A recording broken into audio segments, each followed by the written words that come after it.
how to save music from YouTube to your files. Hi guys, in this video I'll show you how you can download music, copyright free music from YouTube. So let's get into it.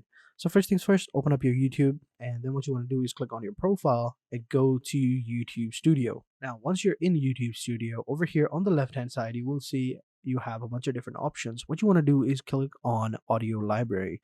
This will take you to the audio library of YouTube where you can download hundreds and thousands of songs and music, all copyright free with different durations as well. So you have different durations. You have 20 minutes, 14 minutes, 12 minutes, 2 minutes, 3 minutes, all different durations of music that you can go ahead and download. And you can also go ahead and listen to it and choose whichever one you like.